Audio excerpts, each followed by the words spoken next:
ఎదురు చూస్తున్న వీకెండ్ వచ్చేసారు. హూ ఇస్ ద స్టార్ అంటూ బిగ్ బాస్ హౌస్ లోపలికి స్టేజ్ పైకి నాగార్జున అడుగు పెట్టేశారు. ఇంకా అవినాష్, పృథ్వీ, నిఖిల్ ని అయితే చాలా బాగా పొగుడుతూ కనిపించేశారు. అవినాష్ ని ఇప్పటి వరకు కామెడీ స్టార్ అని మాట్లాడడమే తప్ప తన రియాలిటీని ఎప్పుడు చూపించలేదని, ఈ రోజు తన ఏంటో చూపించుకున్నాడని మొదటి టాప్ 5 కంటెస్టెంట్ గా రావడం, అది కూడా వైల్డ్ కార్డ్ లోని తనని ప్రూవ్ చేసుకోవడం అనేది మామూలు విషయం కాదంటూ ఆకాశానికి ఎత్తేశారు.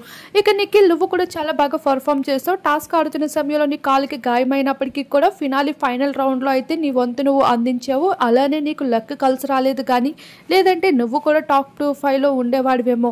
అయినా నీకు అది అవసరం లేదని నువ్వు ఫీల్ అవుతున్నావు కాబట్టి నువ్వు ఏమీ పర్వాలేదు, నువ్వు ఇంకా బాగా ఆడితే గెలిచే అవకాశం కూడా ఉంటుంది అంటూ నిఖిల్కి మంచి బూస్టప్ అందించేశారు. ఇక పృథ్వీరాజ్, నువ్వు కూడా ఎప్పుడు నీకు ఈగో ఎక్కువ అన్న వారందరికీ నువ్వు టాస్క్లో కూడా ఎక్కువగానే పర్ఫామ్ చేస్తావనే విషయం నిరూపించుకున్నావు అంటూ పృథ్వీరాజ్ని కూడా ఆకాశానికి ఎత్తేశారు. ఇక విష్ణుప్రియ, ఏంటమ్మా శ్రీముఖి వచ్చిన తర్వాత పృథ్వీతో చెప్తున్నావు ఇంకా నీతో స్నేహ గీతాలు ఇంకా పనికిరావని, ఇంకా అలా చూడను అంటూ, అది కూడా మాతృభాషలో చెప్తున్నావు, అర్థమయ్యి కానట్లు, ఏంటమ్మా నువ్వు నీ ఆట అంటూ విష్ణుప్రియతో కూడా ఆట ఆడుకుంటూ కనిపించేస్తారు నాగార్జున మొత్తానికి.